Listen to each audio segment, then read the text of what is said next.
السلام عليكم ومرحبا بكم معايا في فيديو جديد ونهار جديد. كما شفتوا هنا ان شاء الله غادي نشارك معكم بعض التحضيرات الاوليه كنوجدها لشهر رمضان ان شاء الله، لا يدخلوا علينا وعليكم بالصحه والهنا وباش ما تمنيتوا يا ربي. من بعض التحضيرات اللي كتساعدني باش مبقاوش واقفه بزاف في الكوزينه، باش كتسهل علينا الوقوف وكنستغلوا الوقت حتى في العباده ان شاء الله. ضروري الانسان يستغل شويه الوقت في العباده، توفر علينا شويه ديال المجهود وشويه ديال الوقت. واحد التحضيرات اللي ضروري منها. نتمنى ان شاء الله يعجبكم هذا الفيديو، وما تنساونيش بلا لايك ديالكم والتعليق الزوينه اللي كتشجعني نزيد نصور لكم المزيد ان شاء الله. اول حاجه غادي نحضر معكم عجينه ديال الثوم، كتجي رائعه، عندها عده استعمالات وكتبقى لكم واحد المده طويله، يعني تنفعكم في شهر رمضان ان شاء الله. عندي كيلو ديال الثومه اللي غسلتها مزيان ونشفتها مزيان. المهم هنا كنقي هاد الثومه كامله، ما كنفركتها ما والو، كنخليها هكا راس صاين، كنحيد له غير هذيك القشره الفوقانيه. المهم كنقلع له غير هذاك المجني، هذاك الراس الفوقاني كنحيدو شويه بالموس. من الجهه الاخرى كنقطع شويه بالموس هذوك الريسان، يعني دوك الريسان الصغار كنحيد لهم هكا شويه بالموس، باش ملي كتشوى لي الثومه كنضغط عليها بيديا صافي كتخرج كامله هذيك الثومه، يعني كتخرج بسهوله وهي سخونه. ضروري هي سخونه تضغطوا عليها باش تخرج كامله، يعني بلا ما تنقيوها بيديكم بلا والو، يعني طريقه اللي سهله وزوينه. المهم الصراحه انا هنايا كنت مشغوله، يعني ما كانش عندي الوقت الكافي. بعد ما شويت هاد الثومه يعني خليتها حتى بردت، حتى ساليت ولقيتها بردت، ما قديتش نضغط عليها. نتوما من الاحسن يعني ملي تقلعوها من الفران ضغطوا عليها كامله، يعني ضغطوا عليها بين يديكم تخرج بسهوله. المهم هنا كما شفتوا هنا نقيتها كامله صافي. هنا جبت واحد الطاوه غادي ندخلها الفران تشوى. المهم هنا غادي نشويها، يعني كتجي فيها واحد النكهه ديال الشواء. المهم الا بغيتو طحنوها غير هكذاك، طحنوها نقيوها كامله غسلوها مزيان وطحنوها في الهاشوار، ديروها شويه ديال الزيت والثوم. كاين هاد الطريقه حتى هي كتجي زوينه. المهم انا درت لها هاد الطريقه بنكهه ديال الشواء. المهم هنا دخلتها تشوات صافي. هنا كما شفتوا هنايا انا نقيتها. المهم كان مشى الحال، ما صورتش معكم ملي نقيت الثومه، كانت بردت. انا نقيتها غير بديه تقريبا، شدت لي شويه ديال الوقت، يعني كلشي مشى نعس وانا بقيت نقي هاد الثومه. ما صورتش معكم التنقيه ديالها. المهم نتوما هي سخونه ضغطوا عليها باش تحيد معكم بسهوله بلا ما تبقاو تنقيوها. انا خليتها حتى بردت كما قلت لكم، حتى بغاتش تنقى لي بسهوله، حليتها حبات ونقيتها، يعني شدت لي شويه ديال الوقت. المهم كما شفتوا هنا طحنتها في الهاشوار، كندير لها شويه ديال زيت الزيتون والملحه. الا ما عندكمش زيت الزيتون ديروا لها الزيت العاديه، ديروا الزيت العاديه، ديروا لها شويه ديال الملحه. هذيك الملحه والزيت هي اللي كتحافظ عليها، كتبقى لواحد المده طويله. المهم هنايا كما شفتوا هنا عقمت هاد القريعات، كنعقموهم مزيان، كنمسحوهم مليح صافي. وكنديروا هاد العجين ديال الثومه، يعني كنضغطوا عليها باش ما يبقاش الهواء في الجناب، يعني ما يبقاناش الهواء في الجناب ما كتفسدش هاد الثومه. كنزيدوا عليها شويه ديال الزيت من الفوق، كنزيد عليها زيت الزيتون. كما قلت لكم اللي ما عندهاش زيت الزيتون دير الزيت العاديه. الاحسن ديروا هاد القراعي ديال الزاج اللي عندهم هاد المقطات ديال الحديد، يعني كيحافظوا على الحوايج، كيبقاو واحد المده طويله صافي. المهم هنا كندير هاد الثومه هاد القريعات.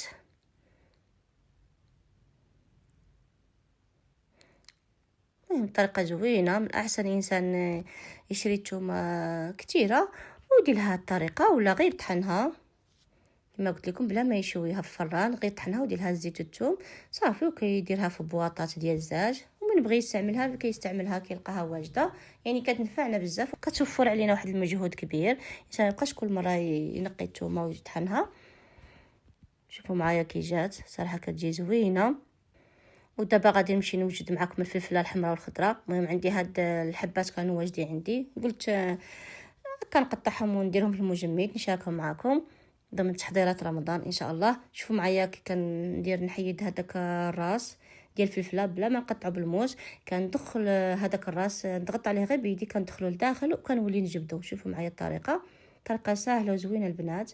كتضغطوا على هذاك الراس، تضغطوا عليه كيدخل لداخل في الفلفله وتوليو تجبدوه، كيتحيد بسهوله، يعني ما كيعذبكم ما والو صافي. وكتبقاو تحيدوا هذيك الزريعه، كتضغطوا هكا على الفلفله هكا في الطبسي صافي، وكتحيد هذيك الزريعه. يعني هاد الطريقه راها زوينه البنات. الراس كيتحيد بسهوله، ما كيعذبكم ما والو. انا عندي واحد الراس هذا راه كان مقلع له هذاك المجني، هذاك الرويز، صافي ملي يدخل ما بغاش يخرج، ماشي مشكل. المهم حليتها في الوسط وحيدته.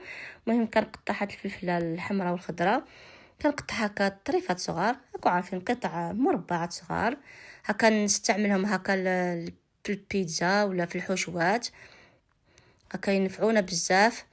المهم كنقطعوهم هكا قطع رقاق، منين نبغيو نديرو هكا البيتزا ولا هكا شي حشوه نستعملوا فيها الفلفله. يعني كنجبدوا هذاك مقدار الكافي اللي غادي يكفينا، كنجبدوه مباشره من الكونجيلاتور، ما كنخليو هاد الفلفله لا ديكونجلا لا والو، مباشره من المجمد كنديروها في المقله، ما تخليوهاش حتى ديكونجلا عاد ديروها في المقله.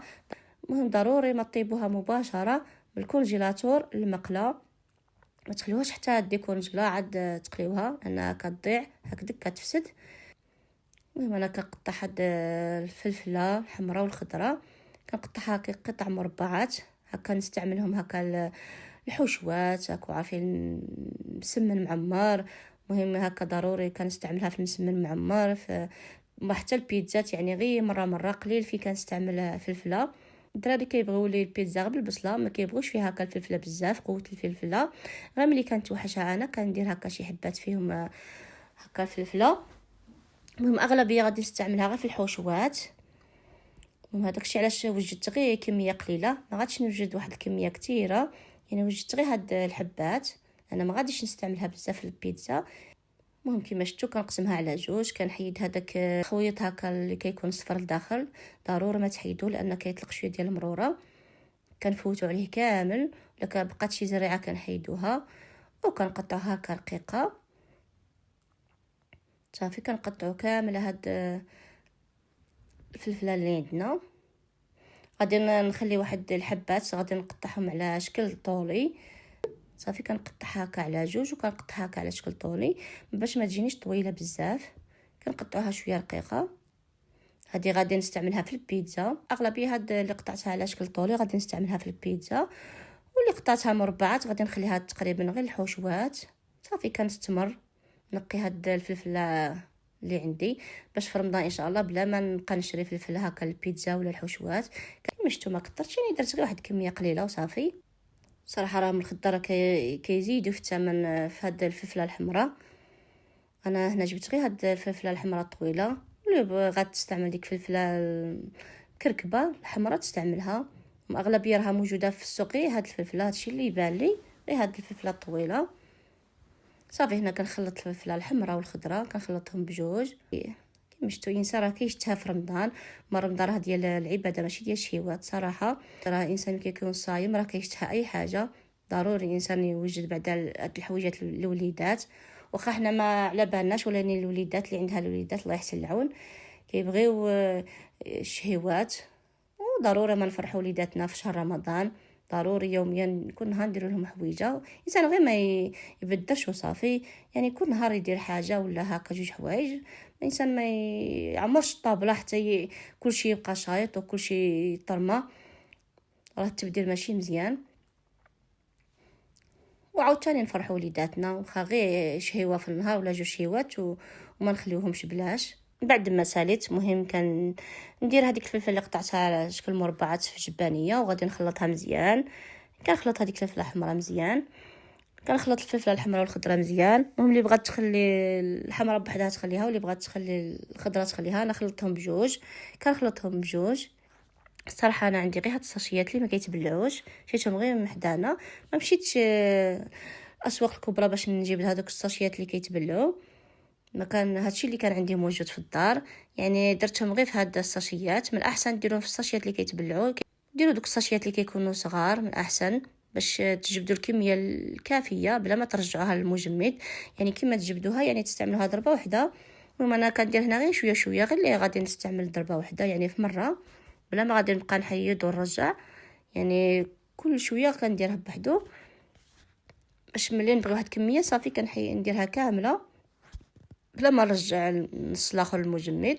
نستفها بهذه الطريقه باش ندخلها للمجمد. المهم هنا درت غير شويه ما درتش بزاف، وهنا راني نقيت جلبانه. المهم هنا عندي 5 كيلو ديال جلبانه، صراحه شريتها زوينه، ثمن باش شريتها 17 درهم، يعني شي حاجه زوينه وعامره، يعني ديال البلاد.